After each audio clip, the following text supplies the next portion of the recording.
Mi hija gritó con una furia que jamás había visto en sus ojos. «O pagas por la comida o te buscas otro lugar donde vivir». Sus palabras cayeron sobre mí como piedras, cada una más pesada que la anterior.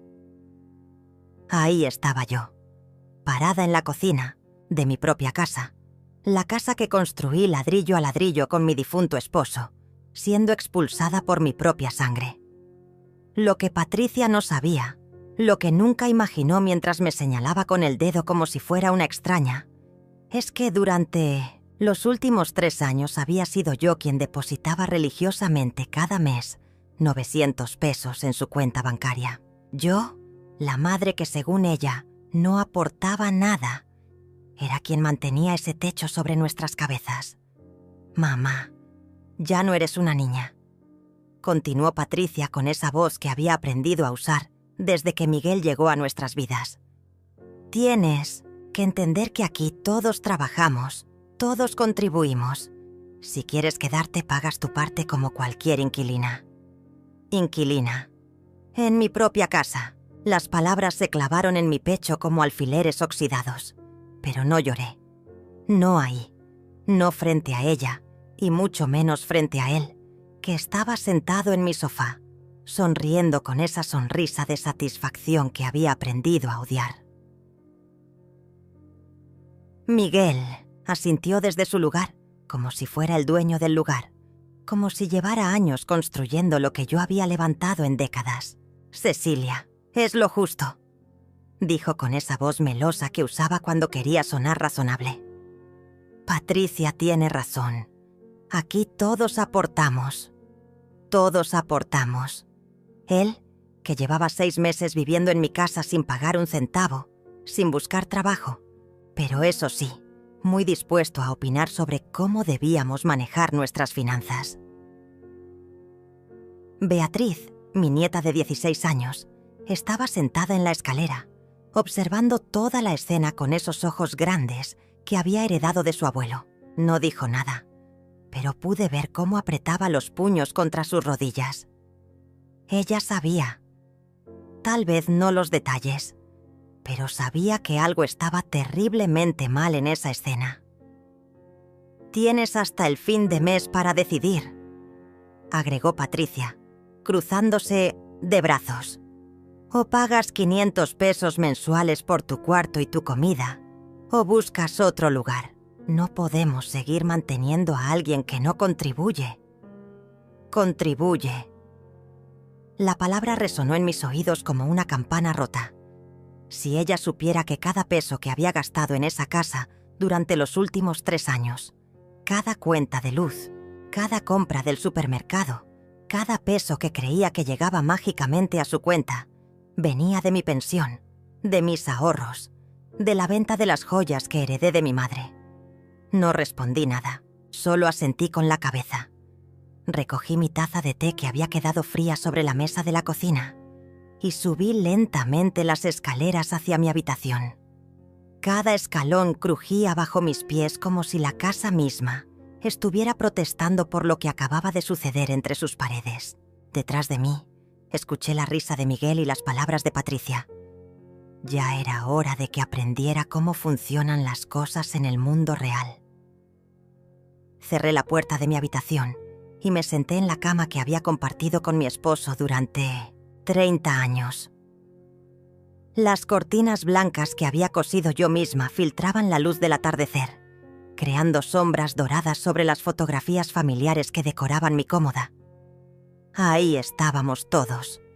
Patricia de niña, su graduación, su boda, el nacimiento de Beatriz, una vida entera de recuerdos construidos en amor, reducidos ahora a una transacción comercial. Abrí el cajón de mi mesa de noche y saqué la pequeña libreta donde anotaba todos mis gastos.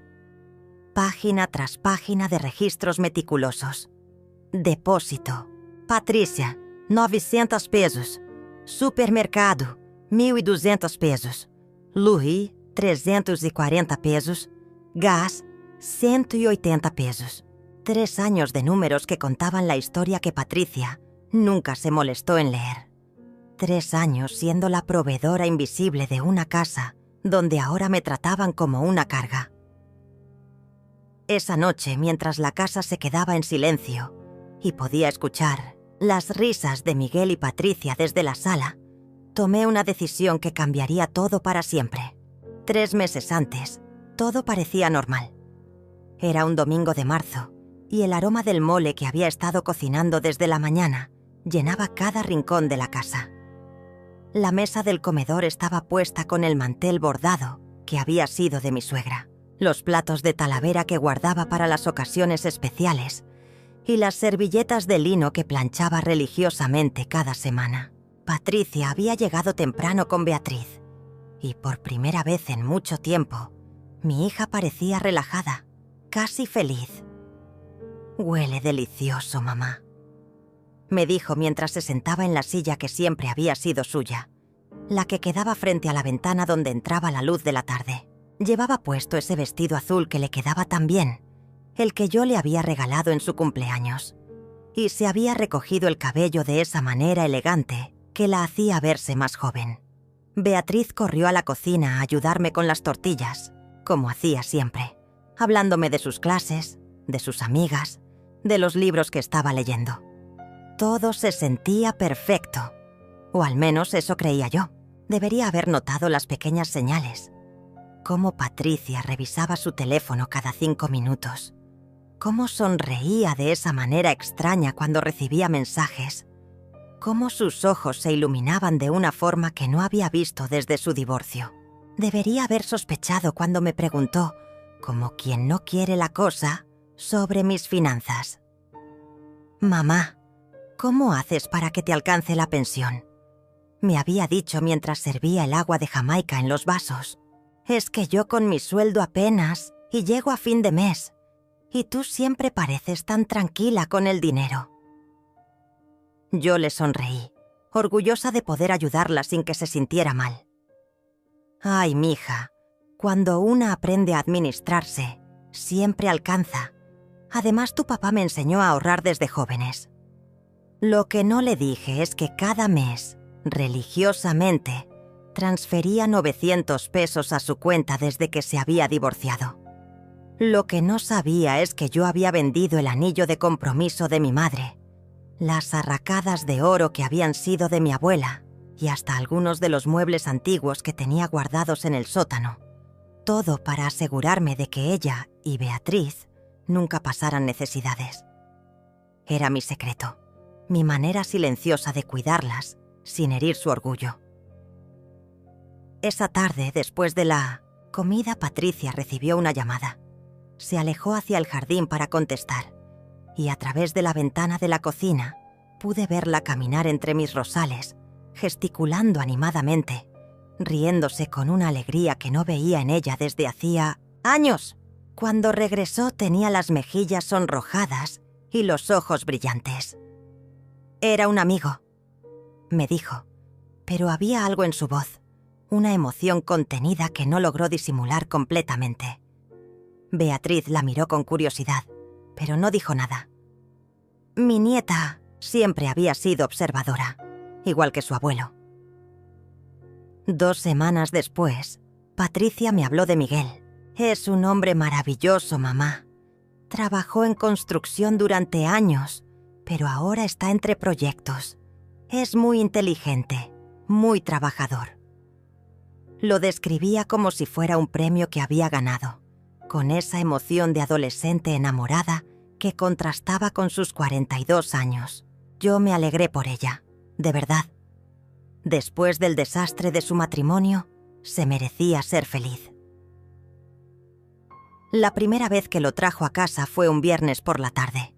Miguel era un hombre alto, de complexión fuerte, con esas manos ásperas de quien ha trabajado toda la vida. Tenía una sonrisa fácil y sabía exactamente qué decir para caer bien. Me trajo flores, rosas amarillas, y me dijo que Patricia le había hablado mucho de mí. «Doña Cecilia, es un honor conocer a la mujer que crió a una hija tan extraordinaria». Durante la cena fue encantador. Elogió mi comida. Me preguntó sobre la historia de la casa. Se interesó por las fotografías familiares que decoraban las paredes. Incluso jugó dominó con Beatriz después de cenar y la hizo reír con sus bromas. Patricia lo miraba con adoración, como si hubiera encontrado al hombre perfecto. Pero yo debería haber prestado más atención a los detalles pequeños, a cómo sus ojos recorrían la casa, evaluando, midiendo, a cómo hizo preguntas muy específicas sobre si la casa estaba pagada, sobre mis finanzas, sobre si tenía otros familiares, a cómo su sonrisa se desvanecía cuando creía que nadie lo estaba viendo. Fue Beatriz quien me abrió los ojos, aunque en ese momento no entendí completamente lo que me estaba tratando de decir. Era un martes por la tarde, 3 semanas después de que Miguel prácticamente se mudara a nuestra casa. Yo estaba en la cocina preparando la merienda cuando mi nieta se acercó con esa cara de preocupación que ponía cuando algo la inquietaba profundamente. «Abuela, ¿has notado algo raro en mi mamá últimamente?», me preguntó en voz baja, mirando hacia la sala donde Patricia y Miguel estaban viendo televisión. Me sequé las manos en el delantal y la miré con atención. Beatriz tenía esa madurez que a veces me sorprendía, como si fuera mucho mayor, de sus 16 años. «¿Raro cómo, mi amor?», le pregunté, aunque yo también había notado cambios en Patricia. Últimamente hablaba diferente. Usaba palabras que no eran suyas, expresiones que sonaban ensayadas. Y había algo en sus ojos, una dureza nueva que me inquietaba. «Es como si fuera otra persona, abuela. Ayer me dijo que tenía que ser más independiente, que ya era hora de que aprendiera el valor del dinero. Me sugirió que buscara un trabajo de medio tiempo después de la escuela». Beatriz arrugó la frente. Pero nunca me había dicho eso antes. Siempre decía que mi trabajo era estudiar. Esa misma noche, mientras lavaba los platos después de la cena, escuché una conversación que cambió todo. Miguel y Patricia estaban en la sala, pero sus voces llegaban claramente hasta la cocina. Pensaron que no podía oírlos, o tal vez ya no les importaba. «Mi amor, tienes que ser más firme con tu mamá», decía Miguel con esa voz suave pero insistente que había aprendido a reconocer. «Una mujer de tu edad no debería estar viviendo con su madre.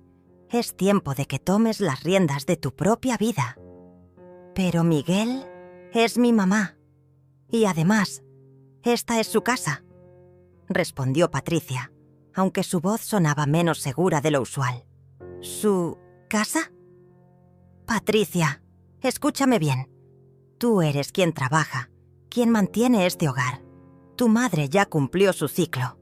Es natural que ahora sea tu turno de ser la cabeza de familia».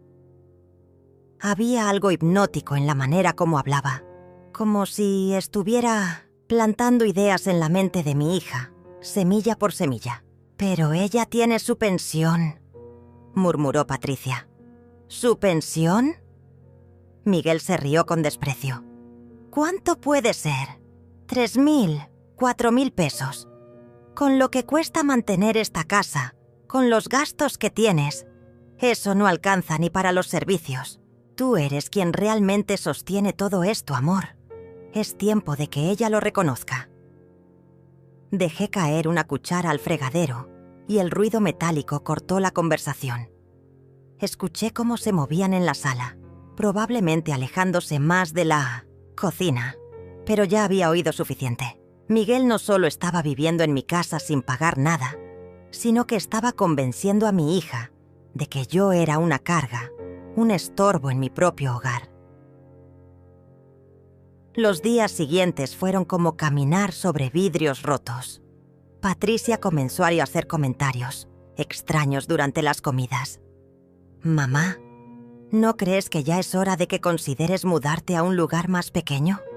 Esta casa es muy grande para una sola persona». «Oh, he estado pensando, mamá. Tal vez podrías contribuir más con los gastos de la casa. Después de todo, todos vivimos aquí». Miguel, por su parte, se había vuelto el experto en finanzas familiares sin que nadie se lo pidiera. Doña Cecilia, Patricia me comentaba que usted maneja muy bien su dinero. ¿Ha pensado en invertir? Yo conozco algunas oportunidades muy buenas. Sus ojos brillaban cuando hablaba de dinero, como si ya estuviera calculando cuánto podía sacarme. Pero la gota que derramó el vaso fue cuando encontré a Miguel husmeando en mi habitación. Era un sábado por la mañana. Patricia había ido al supermercado y Beatriz estaba en casa de una amiga. Subí a buscar mi cartera y lo encontré parado frente a mi cómoda, con uno de los cajones abierto, mirando mis documentos personales. «Miguel, ¿qué hace en mi habitación?», le grité, más sorprendida que enojada. Él se volteó con esa sonrisa que ya había aprendido a desconfiar. «Ay, doña Cecilia, disculpe. Patricia me pidió que buscara unas pastillas que necesitaba. Urgentemente. Me dijo que tal vez usted las tenía aquí». Mentía descaradamente, y ambos lo sabíamos. Mis medicinas están en el baño, Miguel, no en mis cajones personales. Tiene razón. Qué tonto de mi parte. Ya me voy. Salió de mi habitación, pero no antes de que nuestras miradas se cruzaran. En sus ojos vi algo que me heló la sangre. Él sabía que yo sabía, y ya no le importaba disimular. Esa noche revisé todos mis documentos. Todo estaba en su lugar, pero me quedé con la sensación de que había memorizado cada papel, cada número de cuenta, cada detalle de mi situación financiera. Miguel ya no era solo un huésped indeseado. Se había convertido en una amenaza. La campaña de Miguel para envenenar a Patricia contra mí se intensificó después del incidente en mi habitación. Era como si hubiera decidido que ya no tenía sentido fingir, que era hora de acelerar sus planes.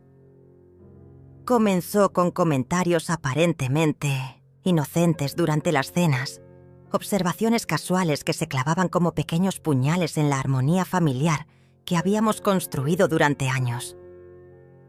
«Patricia, amor, he estado pensando», decía mientras cortaba el pollo que yo había cocinado. «Tu mamá se ve muy cómoda viviendo aquí sin preocupaciones. Debe ser maravilloso no tener responsabilidades a su edad». Sus palabras sonaban como cumplidos, pero el veneno estaba en la entonación, en la manera como miraba a Patricia para asegurarse de que el mensaje llegara. «Miguel tiene razón, mamá», comenzó a decir Patricia unos días después. «Últimamente te veo muy relajada. ¿No extrañas tener tu propia independencia?». Yo la miraba sin entender de dónde salían esas ideas. Esta era mi casa, mi hogar de toda la vida. Y ahora mi propia hija me hablaba como si fuera una invitada que había extendido demasiado su visita. Pero lo que más me dolía era ver cómo Beatriz observaba todo en silencio. Mi nieta había comenzado a pasar más tiempo en su habitación, evitando las comidas familiares, inventando excusas para no estar presente cuando Miguel empezaba con sus sermones sobre la independencia y las responsabilidades generacionales. Una tarde la encontré llorando en su cuarto. «¿Qué pasa, mi amor?», le pregunté, sentándome en su cama y acariciando su cabello. «Abuela, no me gusta cómo está cambiando todo», me dijo entre sollozos. «Miguel le está metiendo ideas raras a mi mamá. Ayer lo escuché diciéndole que tú deberías estar en un hogar para ancianos, que sería lo mejor para todos». Las palabras de Beatriz cayeron sobre mí como agua helada. «¿Un hogar de ancianos?», susurré, más para mí misma que para ella. «Sí, abuela». Y mi mamá no le dijo que no. Solo se quedó callada, como pensándolo. Beatriz se secó las lágrimas con la manga de su suéter. «Tengo miedo, abuela. Tengo miedo de que se vuelva loca y haga algo terrible». Esa noche, fingí estar dormida cuando Patricia subió a su habitación. Escuché cómo se detenía frente a mi puerta, como si quisiera entrar a hablar conmigo, pero después de unos minutos, sus pasos se alejaron. Al día siguiente, durante el desayuno, me anunció su decisión con una frialdad que no reconocí en mi propia hija. Mamá, Miguel y yo hemos estado hablando sobre nuestra situación financiera. Comenzó, sin mirarme a los ojos. Esta casa es muy cara de mantener y creo que sería conveniente que todos contribuyéramos más equitativamente. Ahí estaba esa palabra otra vez. Contribuir. Como si yo no hubiera contribuido cada día de mi vida adulta a mantener esa familia. ¿Qué quieres decir, Patricia? Le pregunté, aunque ya sabía hacia dónde iba la conversación. Quiero decir que tal vez es hora de que consideres mudarte a un lugar más pequeño, más apropiado para una persona de tu edad. Un lugar donde tengas compañía de gente como tú, donde no tengas que preocuparte por el mantenimiento de una casa tan grande. Miguel asintió desde su lugar en la mesa, comiendo tranquilamente el pan dulce que yo había comprado el día anterior. Es por tu propio bien, doña Cecilia. A su edad, vivir sola en una casa tan grande puede ser peligroso. ¿Qué pasa si se cae y no hay nadie cerca para ayudarla? No vivo sola, repliqué, tratando de mantener la calma. Vivo con mi familia. Mamá. Patricia suspiró como si fuera una niña pequeña haciendo berrinche. Tienes que ser realista. Beatriz está creciendo. Necesita su espacio. Miguel y yo estamos planeando nuestro futuro juntos. Y tú mereces un lugar donde puedas estar tranquila, sin las preocupaciones de mantener una casa. ¿Y qué pasaría con esta casa? Pregunté, aunque ya conocía la respuesta. Bueno, tendríamos que venderla, por supuesto. Es demasiado grande, para nosotros también. Con el dinero de la venta podríamos ayudarte a conseguir un bonito departamento o incluso pagar por una residencia muy cómoda, donde tengas todo lo que necesitas. Ahí estaba. El plan completo, expuesto con toda su crudeza. Querían que me fuera de mi propia casa para poder venderla y quedarse con el dinero. Y mi hija, mi propia hija, estaba sentada ahí explicándome cómo sería mejor para todos que yo desapareciera de sus vidas. Necesito tiempo para pensarlo. Fue todo lo que pude decir. Por supuesto, mamá. Tómate todo el tiempo que necesites, dijo Patricia, pero había una impaciencia en su voz que no logró disimular. Pero no demasiado tiempo. Estas decisiones son mejores cuando se toman pronto. Esa tarde, mientras ellos salieron a ver departamentos, me quedé sola en la casa que había sido mi hogar durante 30 años. Caminé por cada habitación, tocando las paredes que habíamos pintado mi esposo y yo, recordando las Navidades en la sala, los cumpleaños en el comedor, las noches de insomnio en la cocina tomando té y planeando el futuro de nuestros hijos. Fue entonces cuando tomé la decisión que cambiaría todo. Si querían jugar sucio, yo les enseñaría cómo se jugaba realmente. La presión se volvió insoportable después de nuestra conversación sobre la venta de la casa. Miguel y Patricia comenzaron a actuar como if ya hubieran tomado todas las decisiones por mí, hablando sobre mi futuro como si yo no estuviera presente, haciendo planes que incluían deshacerse de mis muebles, de mis recuerdos, de toda mi vida. Doña Cecilia, encontramos una residencia preciosa, me anunció Miguel una mañana durante el desayuno, sacando su teléfono para mostrarme fotografías. Mire qué jardines tan bonitos, y hay actividades todos los días, clases de manualidades, bingo, hasta baile los viernes.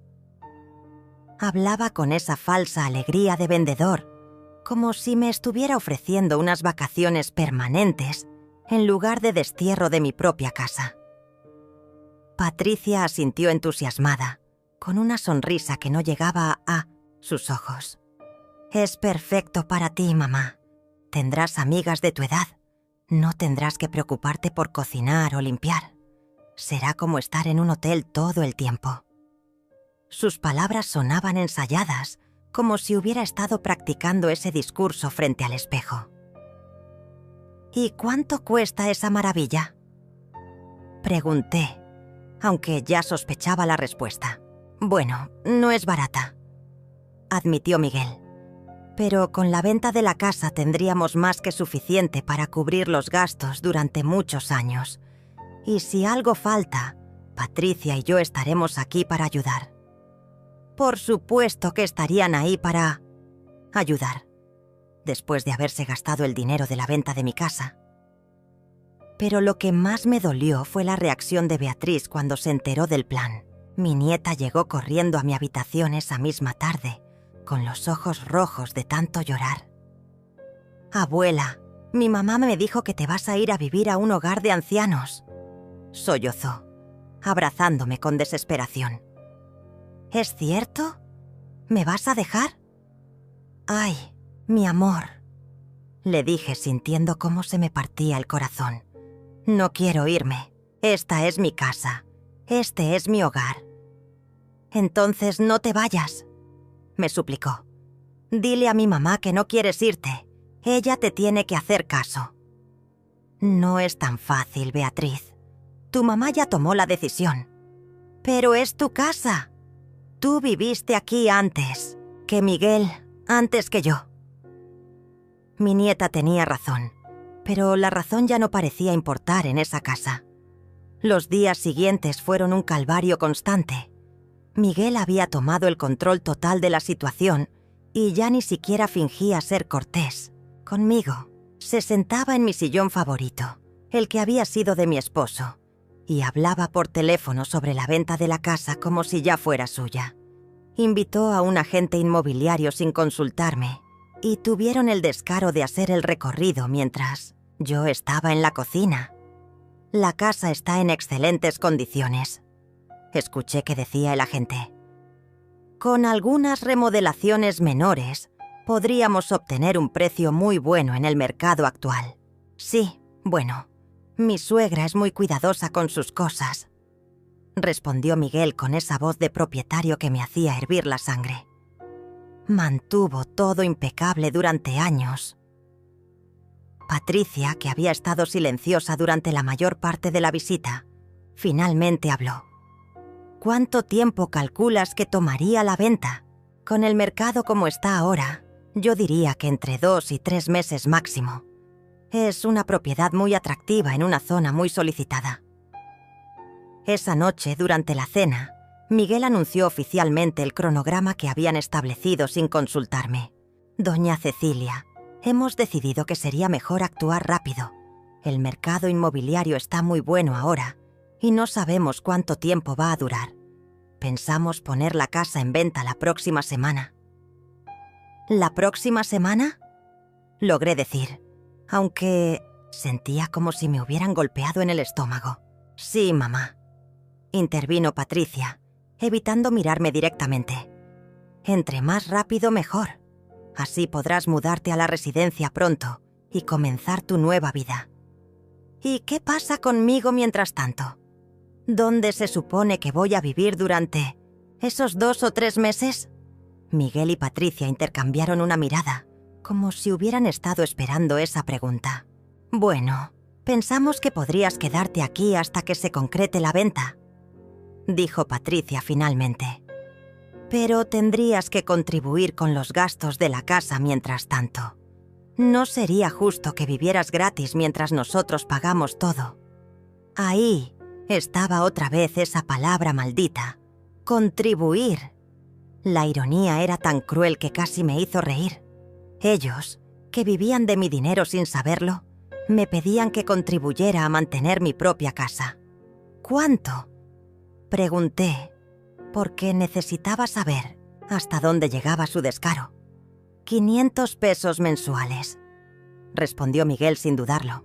«Por el cuarto y la comida. Es muy razonable, considerando todo lo que incluye». Esa noche, acostada en mi cama, mirando el techo que había visto miles de veces durante 30 años, tomé la decisión más difícil de mi vida. No iba a permitir que me echaran de mi propia casa como a un perro viejo. No iba a dejar que se aprovecharan de mí un día más. Era hora de que supieran quién realmente había estado manteniendo esa familia durante los últimos 3 años. Era hora de que Miguel y Patricia conocieran a la verdadera Cecilia. El ultimátum llegó un martes por la noche, después de una cena tensa, donde el silencio se había vuelto más elocuente que cualquier palabra. Miguel había estado especialmente agresivo durante toda la semana, actuando como si ya fuera él, dueño de la casa, reorganizando mis cosas sin permiso, invitando a sus amigos a beber cerveza en mi sala, tratándome como si fuera una empleada doméstica en mi propio hogar. «Cecilia, necesitamos hablar», me dijo Patricia esa noche, con esa voz oficial que había adoptado desde que Miguel le lavó el cerebro. Estábamos en la sala, él sentado en el sillón de mi difunto esposo, ella de pie junto a la ventana, y yo en el sofá que había comprado cuando Patricia era apenas una niña. «Ya hablamos con el agente inmobiliario otra vez», continuó, sin mirarme a los ojos. «Dice que si ponemos la casa en el mercado esta semana, podríamos tener ofertas antes de fin de mes. El mercado está muy activo». Miguel asintió, como si fuera su decisión también. «Es una excelente oportunidad, doña Cecilia. No podemos desperdiciarla». «Y sobre tu situación», agregó Patricia, finalmente volteando a mirarme. «Hemos decidido que sería mejor que te mudaras a la residencia inmediatamente. Ya apartamos un lugar para ti, muy bonito con vista al jardín». «¿Ya apartaron un lugar?», pregunté, sintiendo cómo la indignación me subía por la garganta. «¿Sin consultarme?». «Mamá, es por tu propio bien», suspiró Patricia. «Además, necesitamos el espacio libre para poder mostrar la casa a los compradores potenciales. No podemos tener tus cosas ocupando el cuarto principal». «¿El cuarto principal?», repetí lentamente. «¿Te refieres a mi habitación? ¿La que compartí con tu padre durante 30 años? Bueno, técnicamente es el cuarto más grande de la casa», intervino Miguel con esa sonrisa condescendiente que ya detestaba. «Los compradores van a querer verlo vacío para poder imaginarse viviendo ahí». Fue en ese momento cuando algo se rompió dentro de mí. Ver a este extraño hablando de mi habitación, de mi cama, del lugar donde había criado a mis hijos, donde había llorado a mi esposo, donde había vivido los momentos más importantes de mi vida, como si fuera una mercancía que se podía mover y reorganizar a su conveniencia. «¿Y si me niego?», pregunté, sorprendiéndolos a ambos con la firmeza de mi voz. Patricia y Miguel intercambiaron una de esas miradas cómplices que habían perfeccionado durante los últimos meses. «Mamá, no seas difícil», dijo Patricia con impaciencia. «Ya tomamos la decisión. Es lo mejor para todos». «Para todos menos para mí. Deja de ser tan egoísta», explotó Patricia, y en ese momento vi a Miguel sonreír ligeramente, satisfecho de haber conseguido exactamente la reacción que buscaba. «Siempre se trata de ti, siempre de lo que tú quieres. ¿Qué hay de lo que yo quiero? ¿Qué hay de mi felicidad? ¿Qué hay de mi futuro con Miguel?». «¿Tu futuro con Miguel?», repetí, mirando a este hombre que había llegado a destruir mi familia en menos de 6 meses. «El futuro que están construyendo con el dinero de la venta de mi casa. Es hora de que entiendas tu lugar en esta familia», gritó Patricia, y esas palabras resonaron en la sala como un bofetón. «Ya no eres la cabeza de familia. Esa época ya pasó. Ahora soy yo quien toma las decisiones». Miguel se levantó del sillón y puso su mano en el hombro de Patricia, como apoyándola. «Tu hija tiene razón, Cecilia. Es natural que las generaciones cambien de lugar. Patricia es una mujer adulta, independiente, que puede tomar sus propias decisiones sobre su vida y la vida de su familia». «¿Su familia?». Miré a Patricia directamente a los ojos. «¿Desde cuándo yo dejé de ser parte de tu familia?». «Mamá, no dramatices». Patricia se pasó las manos por el cabello, frustrada. «Sigues siendo mi madre, Eso nunca va a cambiar. Pero ya no puedes vivir como si fueras la dueña de todo. Como si todos tuviéramos que consultar contigo cada decisión. Soy la dueña de esta casa, Patricia. Eso no es una opinión, es un hecho legal. ¡Por ahora!, gritó. Y ahí estaba la verdad desnuda, cruda, sin adornos. Por ahora eres la dueña, pero eso va a cambiar. ¿Me estás amenazando? Miguel intervino antes de que Patricia pudiera responder. Nadie está amenazando a nadie, doña Cecilia. Solo estamos siendo realistas sobre la situación. Usted está envejeciendo. Necesita cuidados que nosotros no podemos proporcionarle aquí. En la residencia tendrá atención médica las 24 horas, actividades apropiadas para su edad, compañía de personas que entienden lo que está pasando. ¿Lo que está pasando?, pregunté. ¿Qué es exactamente lo que está pasando? Que ya no puedes cuidarte sola, explotó Patricia otra vez. Que necesitas ayuda, que no es sano que una mujer de tu edad viva sola en una casa tan grande. No, vivo sola, vivo contigo. Eso se va a acabar. Patricia me señaló con el dedo, como si fuera una niña regañada. Miguel y yo vamos a empezar nuestra propia familia. Vamos a tener hijos. No podemos tener una anciana viviendo con nosotros. El silencio que siguió a esas palabras fue ensordecedor. Incluso Miguel pareció sorprendido por la crueldad de lo que Patricia había dicho. Beatriz, que había estado escuchando desde la escalera, comenzó a llorar audiblemente. «Una anciana», repetí suavemente. «Así es como me ves ahora». Patricia se dio cuenta inmediatamente de lo que había dicho, pero era demasiado tarde para retractarse. «Mamá, yo no quise decir...» «Sí quisiste decir», la interrumpí, levantándome del sofá con una dignidad que no sabía que aún tenía. «Y está bien, ahora sé exactamente lo que piensas de mí». Caminé hacia las escaleras, donde Beatriz me esperaba con los brazos abiertos. «Abuela», sollozó, «no les hagas caso. Yo te quiero aquí». «Lo sé, mi amor», le dije abrazándola fuerte. «Yo también te quiero». Esa noche, acostada en mi cama, mirando las fotografías de mi esposo en la mesa de noche, supe que había llegado el momento de actuar. Era hora de que Patricia y Miguel descubrieran quién había estado realmente manteniendo esa casa durante los últimos 3 años. Era hora de mostrarles lo que pasaba cuando mordían la mano que los alimentaba.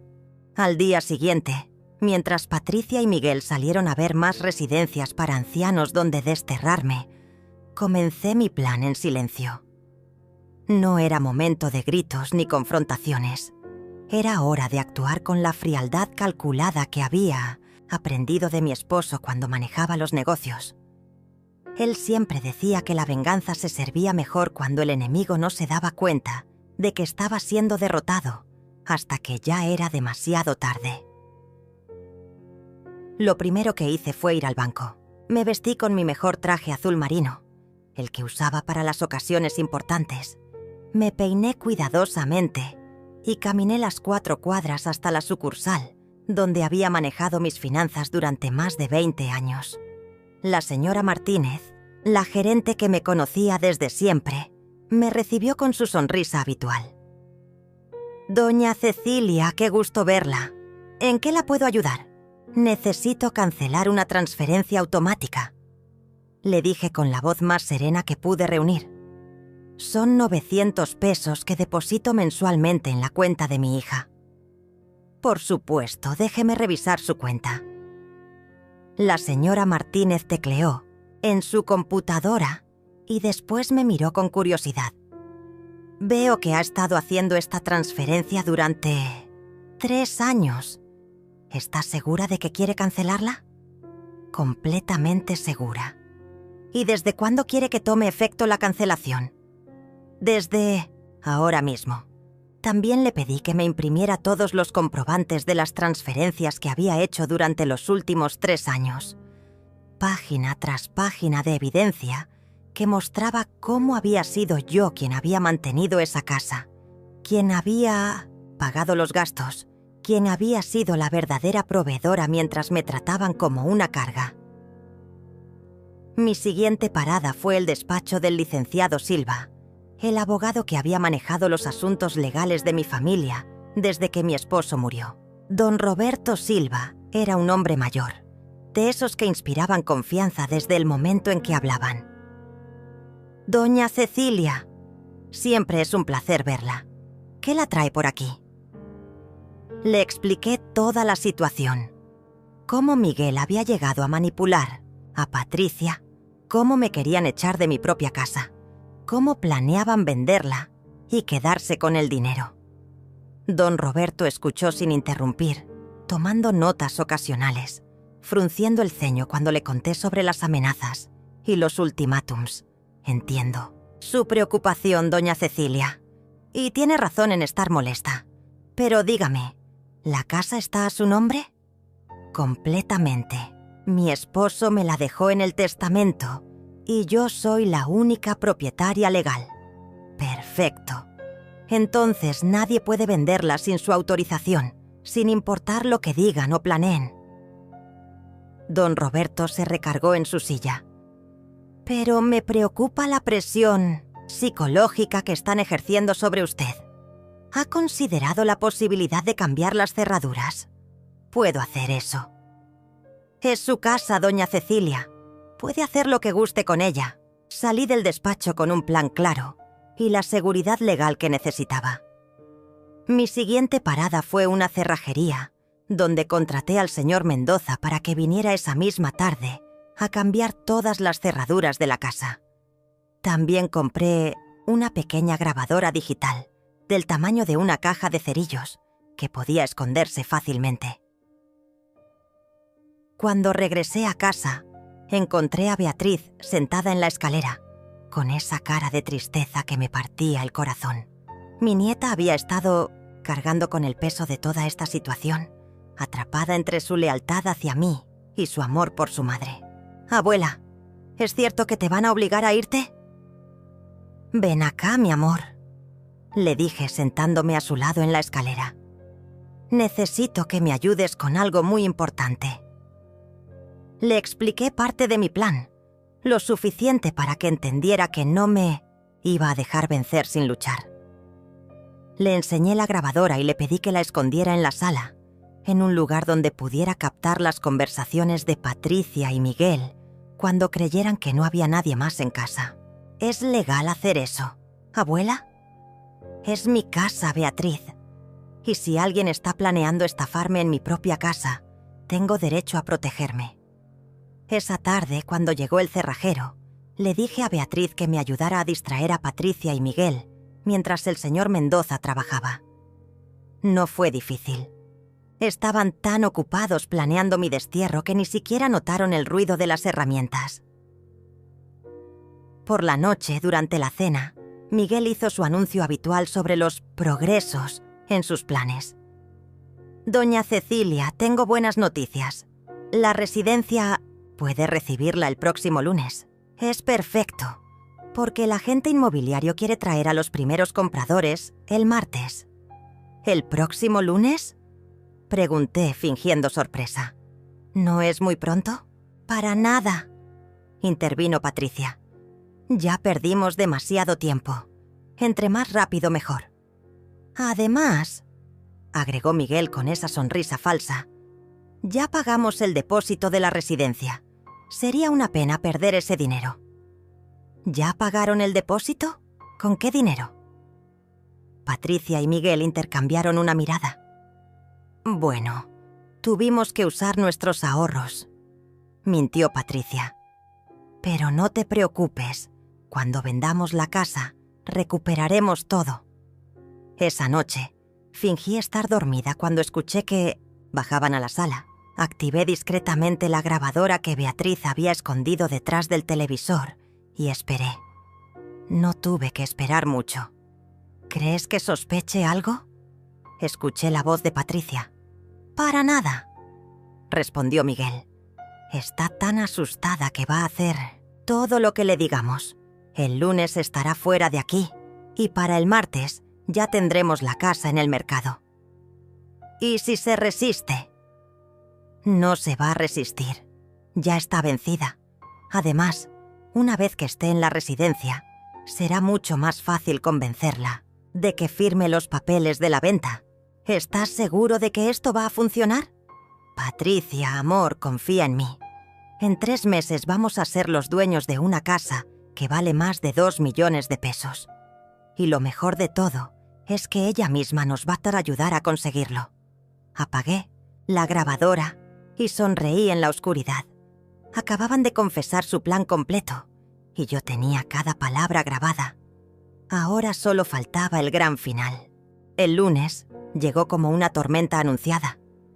Miguel y Patricia habían pasado el fin de semana organizando mi mudanza, como si fuera una operación militar.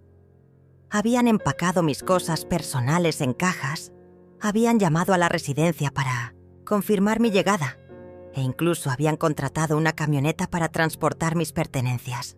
Todo sin consultarme, como si yo fuera una pieza de mobiliario que se podía mover a voluntad. «Mamá, la camioneta llega a las 10», me anunció Patricia durante el desayuno, evitando mirarme directamente.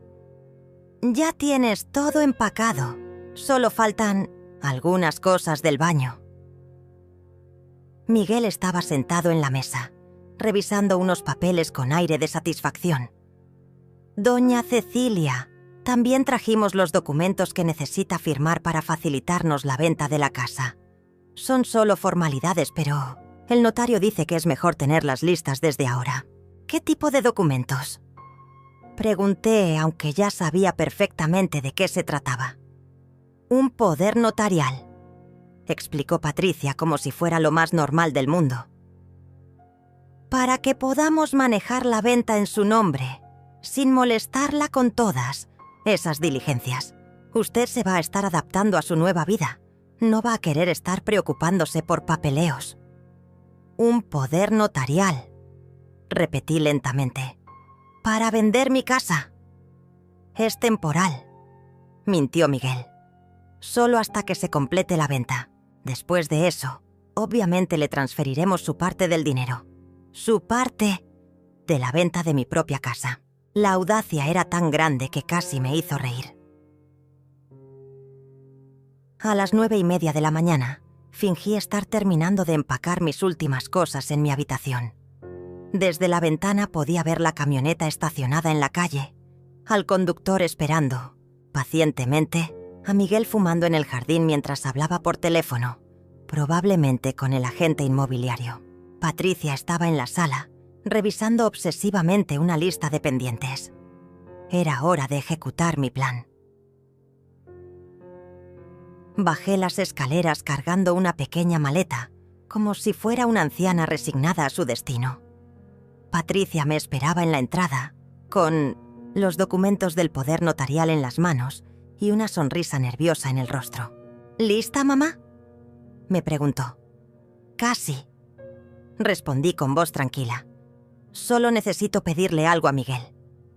Miguel entró a la casa al escuchar su nombre, todavía con el teléfono en la oreja.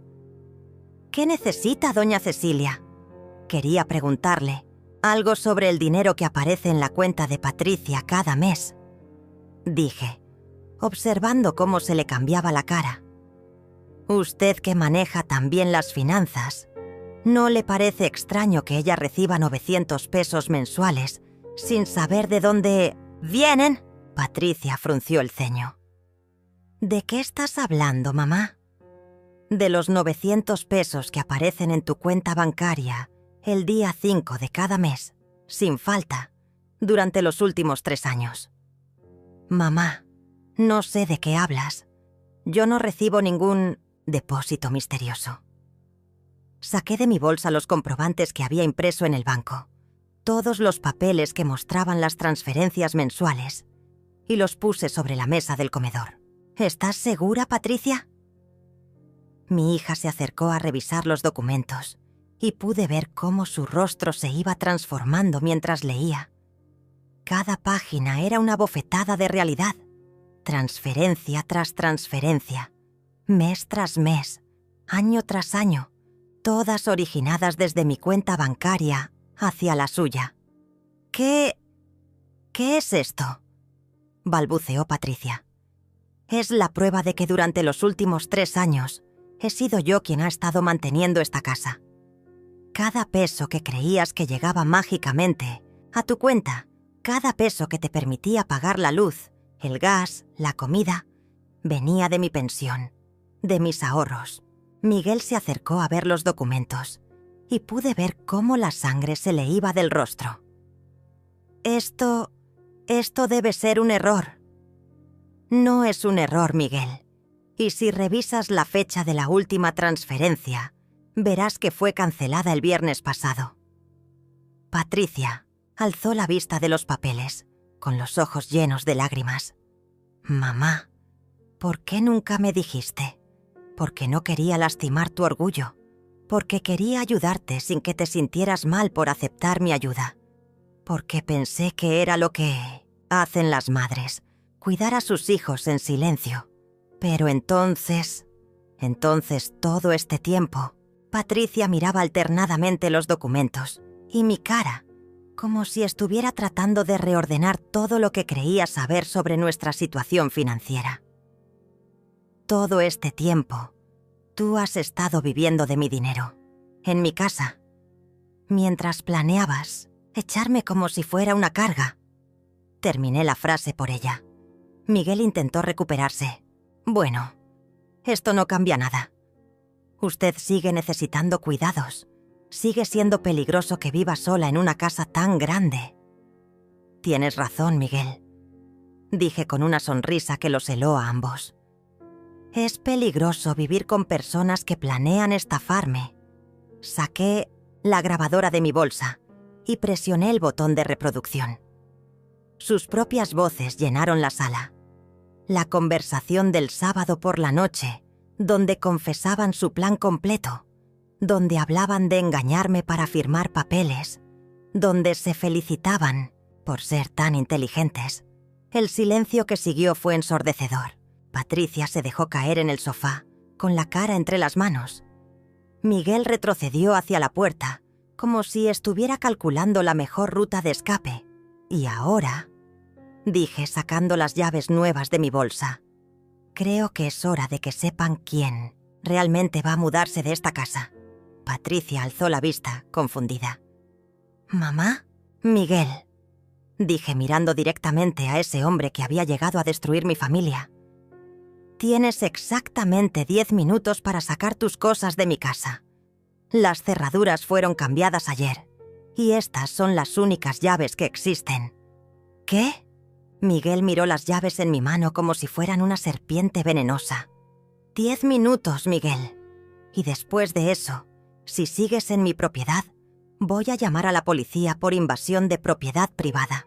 La transformación de Miguel fue instantánea. El hombre encantador desapareció, reemplazado por su verdadera naturaleza. No puedes hacer esto. Yo vivo aquí. Tengo derechos. No tienes ningún derecho en mi casa, Miguel. Nunca pagaste renta. Nunca firmaste un contrato. Nunca fuiste más que un huésped que abusó de mi hospitalidad. ¡Patricia!, gritó volteándose hacia mi hija. Di algo. No puedes permitir que me haga esto. Pero Patricia seguía mirando los comprobantes bancarios, como si finalmente estuviera entendiendo la magnitud de lo que habían estado a punto de hacer. 9 minutos, Miguel, dije mirando mi reloj. Y por primera vez en meses, tuve el control total de mi propia casa. Miguel subió las escaleras como un huracán, gritando amenazas que ya no me asustaban. Esto no se va a quedar así, vieja loca. Te voy a demandar. Te voy a quitar esta casa de todas maneras. Sus palabras rebotaban en las paredes como balas perdidas, pero yo me mantuve inmóvil en la sala, contando tranquilamente los minutos en mi reloj. Patricia seguía sentada en el sofá, revisando una y otra vez los comprobantes, como si esperara que los números cambiaran mágicamente. Las lágrimas corrían por sus mejillas mientras sumaba mentalmente todo el dinero que había recibido sin saberlo. Todos los gastos que había podido cubrir gracias a mi ayuda silenciosa. «Mamá», susurró finalmente. «Yo no sabía. Te juro que no sabía». «Lo sé, mi amor», le dije sentándome a su lado en el sofá que había sido testigo de tantas conversaciones familiares a lo largo de los años. Él te manipuló, te llenó la cabeza de ideas que no eran tuyas. Pero las cosas horribles que te dije, la manera como te traté... Patricia sollozó más fuerte. Te llamé anciana. Te dije que ya no eras parte de la familia. Las palabras duelen, Patricia. Pero las palabras también se pueden perdonar cuando vienen del corazón equivocado, por las razones equivocadas. Miguel bajó las escaleras cargando 2 maletas y una mochila, con la cara roja de la furia. Se detuvo frente a nosotras, y por un momento pensé que iba a intentar algo violento, pero debe haber visto algo en mis ojos que lo detuvo. «Esto no termina aquí, Cecilia», me amenazó. «Voy a regresar con abogados. Voy a demostrar que estás senil, que no puedes cuidarte sola». «Ve con todos los abogados que quieras, Miguel», le respondí con una calma que me sorprendió a mí misma. «Tengo todo grabado, todo documentado. Tengo pruebas de tu plan para estafarme. Tengo testigos de tus amenazas. Y sobre todo, tengo algo que tú nunca vas a tener». «¿Qué?» «Esta casa es legalmente mía, y siempre lo va a ser». Miguel miró a Patricia una última vez, esperando tal vez que ella saliera en su defensa, que se fuera con él, que eligiera el futuro que habían planeado juntos. Pero mi hija no levantó la vista de los documentos. «¡Patricia!», le gritó. «Ven conmigo. No te quedes aquí con esta mujer manipuladora». Patricia alzó la cabeza lentamente, y cuando habló, su voz sonó como la de la niña que había sido antes de que Miguel llegara a envenenar su mente. «Vete, Miguel. Solo vete». El portazo que dio al salir resonó por toda la casa como el final de una pesadilla. El silencio que siguió fue diferente al que habíamos vivido durante meses. No era el silencio tenso de la hostilidad, sino el silencio limpio de un nuevo comienzo. Beatriz bajó corriendo las escaleras y se lanzó a mis brazos. «Abuela, ¿es cierto? ¿Miguel ya no va a volver?» «No, mi amor. Miguel ya no va a volver». Patricia se acercó a nosotras, con los ojos hinchados de tanto llorar. «Mamá, ¿me puedes perdonar? ¿Puedes perdonar todo lo que dije, todo lo que planeé hacerte?» La abracé fuerte, sintiendo cómo su cuerpo se relajaba contra el mío por primera vez en meses. «Ya te perdoné, Patricia, desde el momento en que vi que no eras tú quien hablaba. ¿Cómo pudiste mantener la calma durante todo este tiempo? ¿Cómo pudiste planear todo esto sin volverse loca? Porque tu padre me enseñó que la paciencia y la estrategia siempre vencen a la impulsividad y la codicia. Y porque sabía que en el fondo mi hija seguía ahí, solo estaba perdida». Esa tarde, mientras Patricia llamaba al banco para entender completamente la situación financiera, y Beatriz preparaba té en la cocina como en los viejos tiempos, yo me senté en mi sillón favorito y miré alrededor de mi sala. Todo estaba exactamente como debía estar. Mis fotografías en su lugar, mis plantas junto a la ventana, mis libros en el estante que había construido mi esposo. Patricia regresó del teléfono con una expresión de asombro y vergüenza. «Mamá, el banco me confirmó todo. Durante 3 años recibí exactamente 32.400 pesos de tu cuenta. Dinero que gasté sin siquiera preguntarme de dónde venía. Dinero que te di con amor, Patricia. Ese dinero cumplió su propósito. ¿Cómo? ¿Puedo pagarte? Ya me pagaste», le dije señalando a Beatriz que traía la bandeja del té. «Recuperé a mi familia». 3 meses después, Patricia encontró un trabajo mejor, uno que le permitía mantenerse sin necesidad de mis transferencias mensuales. Miguel nunca regresó. Nunca cumplió sus amenazas.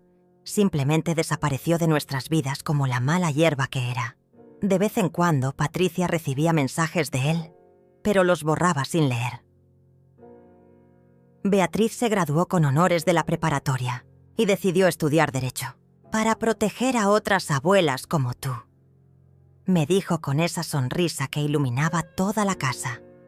Y yo, Cecilia, seguí viviendo en mi casa. La casa que había defendido con la paciencia de quien sabe que la justicia llega cuando debe llegar. Cada mañana, cuando me levantaba y veía el sol entrando por las ventanas de mi habitación, recordaba las palabras que me había dicho a mí misma esa noche terrible cuando planeé mi venganza. Ellos nunca más van a tocar mi nombre. Y nunca más lo tocaron. Planté hortelã en el jardín donde Miguel solía fumar, y cada vez que el aroma llenaba la casa, me recordaba que algunas batallas se ganan en silencio, que la dignidad se recupera paso a paso, y que el amor verdadero siempre encuentra la manera de regresar a casa. La casa siguió siendo mía, como siempre había sido, como siempre iba a ser.